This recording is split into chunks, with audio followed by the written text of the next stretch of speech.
गजा युद्ध के बीच इंडोनेशिया ने दुनिया को चौंकाने वाला ऐलान कर दिया है। राष्ट्रपति प्राबोवो सुबियांटो ने संयुक्त राष्ट्र महासभा में घोषणा की कि उनका देश 20,000 सैनिकों को शांति सेना के तौर पर भेजने के लिए तैयार है। उन्होंने कहा कि इंडोनेशिया केवल शब्दों से नहीं बल्कि अपने जवानों के जरिए शांति बहाली में योगदान देगा। प्रभु ने जोर देकर कहा कि ताकत कभी न्याय नहीं दिला सकती, असली समाधान शांति से ही आएगा। इंडोनेशिया पहले से ही संयुक्त राष्ट्र शांति मिशनों में एक बड़ा योगदान करता है। इस समय उसके 2715 जवान दुनिया के अलग अलग हिस्सों में शांति सेना का हिस्सा बने हुए हैं। राष्ट्रपति प्रबोवो ने कहा कि अगर जरूरत पड़ी तो उनका देश गजा ही नहीं बल्कि यूक्रेन, सूडान और लीबिया जैसे युद्धग्रस्त इलाकों में भी सैनिक भेजने को तैयार है। इंडोनेशिया 20,000 या उससे भी अधिक हमारे बेटों और बेटियों को गाजा या किसी भी अन्य जगह शांति स्थापित करने में मदद के लिए भेजने के लिए तैयार है। यूक्रेन में, सूडान में, लीबिया में, हर जगह जहां शांति लागू करने की ज़रूरत है, जहां शांति की रक्षा करनी है, हम तैयार हैं। हम अपना बोझ उठाएंगे, न केवल अपने बेटों और बेटियों के साथ बल्कि संयुक्त राष्ट्र के महान मिशन को पूरा करने और शांति हासिल करने के लिए हम आर्थिक सहयोग देने के लिए भी तैयार हैं। इस ऐलान के बाद अंतर्राष्ट्रीय मंच पर इंडोनेशिया की छवि और मजबूत हुई है। विश्लेषकों का मानना है कि मुस्लिम आबादी वाला सबसे बड़ा देश होने के नाते इंडोनेशिया की यह पहल गजा संघर्ष में अहम भूमिका निभा सकती है। पश्चिम एशिया के देशों में भी इस बयान को सकारात्मक रूप से देखा जा रहा है, क्योंकि अब तक ज्यादातर मुस्लिम राष्ट्र केवल बयानबाजी तक सीमित रहे। प्रभु ने अपने संबोधन में साफ कहा कि वैश्विक समुदाय को केवल इसराइल या फिलिस्तीन पर दबाव बनाने के बजाय दोनों पक्षों के बीच स्थायी समाधान की दिशा में कदम उठाना चाहिए। उन्होंने संयुक्त राष्ट्र को यह भी याद दिलाया कि शांति स्थापना के प्रयास केवल डिप्लोमेटिक बयानों तक सीमित नहीं रहने चाहिए, बल्कि उन्हें वास्तविक जमीन पर अमल में लाना चाहिए। संयुक्त राष्ट्र महासभा में प्रभु के इस प्रस्ताव का कई देशों ने स्वागत किया। उनका मानना है कि इंडोनेशिया जैसे बड़े देश का सक्रिय सहयोग युद्धग्रस्त इलाकों में नया विश्वास जगा सकता है। गजा में लंबे समय से जारी हिंसा और मानवीय संकट को देखते हुए यह पहल बेहद अहम मानी जा रही है। विशेषज्ञों का कहना है कि अगर इंडोनेशिया की शांति सेना वास्तव में गजा में तैनात होती है तो यह संघर्ष विराम और शांति समझौते की दिशा में बड़ा कदम साबित हो सकता है। इसके साथ ही एक अनोखी पहल भी देखनी पड़ी, क्योंकि राष्ट्रपति प्रभु ने अपने भाषण को विराम देते हुए ओम शांति ओम का नारा लगाया। ओम शांति शांति शांति ओम नमो बुद्धाय। Thank you very much. May God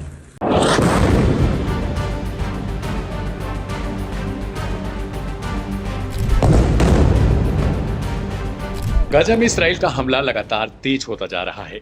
Gaza city में इस्राएली सेना के हमले ने भगदड़ जैसी स्थिति पैदा कर दी है। एक तरफ इसराइल हमास के बड़े अड्डों को तबाह करने का दावा कर रहा है, तो दूसरी तरफ बंधकों की स्थिति और अंतर्राष्ट्रीय दबाव के बीच यह युद्ध उलझता जा रहा है। इसराइल ने गाजा सिटी पर दो तरफ से हमले शुरू कर दिए हैं। इसराइली सेना के मुताबिक टैंक, गोला बारूद और अन्य हथियार गाजा सिटी की ओर पहुंचाए जा रहे हैं। एयरफोर्स पहले से ही इमारतों को निशाना बना रही है। इसराइल का कहना है कि उनका मकसद गाजा सिटी में हमास के गढ़ को पूरी तरीके से खत्म करना है। इन हमलों के कारण लोग शहर के बीच फंस गए और जान बचाने के लिए भाग रहे हैं। गाजा सिटी एक बहुत भीड़ भाड़ वाला इलाका है। इसराइली हमलों ने यहाँ अफरा तफरी की स्थिति पैदा कर दी है। गुरुवार को ही इन हमलों में कम से कम 40 लोग मारे गए। बहुत से लोग अब भी अपने घर छोड़ने को तैयार नहीं है, जबकि गाजा की करीब 35% आबादी अब भी उत्तरी क्षेत्र में रुकी हुई है। इस हमले के बीच बंधकों की स्थिति पर एक चौंकाने वाली खबर सामने आई। जैसा कि हमने पहले ही रिपोर्ट किया था, इस्राएली सेना ने स्वीकार किया कि उन्हें बंधकों के सही ठिकाने की जानकारी अब तक नहीं है। सेना के अधिकारियों ने निजी तौर पर बंधकों के परिवारों को बताया कि उनके पास सटीक जानकारी नहीं। वे मानते हैं कि बंधकों को लगातार ऊपर और सुरंगों के रास्ते एक जगह से दूसरी जगह ले जाया जाता है। यह बात सेना के उन सार्वजनिक बयानों के बिल्कुल उलट है जिसमें कहा गया था कि वे बंधकों को सुरक्षित निकालने के लिए काम कर रहे हैं। इस खुलासे ने युद्ध के जोखिम को और बढ़ा दिया है। इस बीच अंतर्राष्ट्रीय स्तर पर इसराइल अलग थलग पड़ रहा है। गुरुवार को अमेरिका ने एक बार फिर संयुक्त राष्ट्र सुरक्षा परिषद की उस प्रस्ताव पर वीटो लगा दिया जिसमें गजा में तत्काल संघर्ष विराम की मांग की गई थी। यूएन के बाकी 14 सदस्यों ने इस प्रस्ताव के पक्ष में वोट किया। यह परिणाम गजा युद्ध को लेकर विश्व मंच पर अमेरिका और इसराइल के बढ़ते अलगाव को भी दर्शाता है।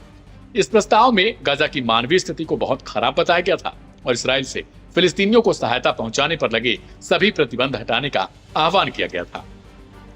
गजा में जारी यह युद्ध अब सिर्फ हमास से नहीं बल्कि बंधकों की सुरक्षा, अंतर्राष्ट्रीय दबाव और मानवीय संकट से लड़ा जा रहा है। सवाल यह है कि क्या इसराइल इन सभी चुनौतियों के बीच अपने मकसद को पूरा कर पाएगा, क्योंकि प्रधानमंत्री बेंजामिन नेतन्याहू लगातार बंधकों के परिवार वालों से ये वादा करते आए हैं कि वो किसी भी तरीके से बंधकों को छुड़ा लेंगे। लेकिन जिस हिसाब से गाजा सिटी पर हमले जारी हैं, उससे एक बात का अंदाजा तो साफ तौर पर लगाया जा सकता है कि बंधक भले रिहा ना हो, लेकिन इस्राएली हमले में कहीं उनके साथ कुछ और ना हो जाए, क्योंकि लगातार गाजा सिटी पर हमला जारी है। इस्राएली सेना को यह भी नहीं पता कि आखिरकार हमास ने कहां उन बंधकों को छिपा रखा है, किन सुरंगों में। अगर सुरंगों का अंदाजा उसे नहीं है, तो फिर आखिरकार जहां वे बमबारी कर रहे हैं वहां से वे किस तरीके से उन बंधकों को निकालेंगे। कहीं ऐसा ना हो कि बमबारी के दौरान उन सुरंगों को भी इस्राएली सेना निशाना बना दे। बहरहाल देखना होगा कि आने वाले समय में इस पर आगे क्या कुछ होता है। इस रिपोर्ट में इतना ही।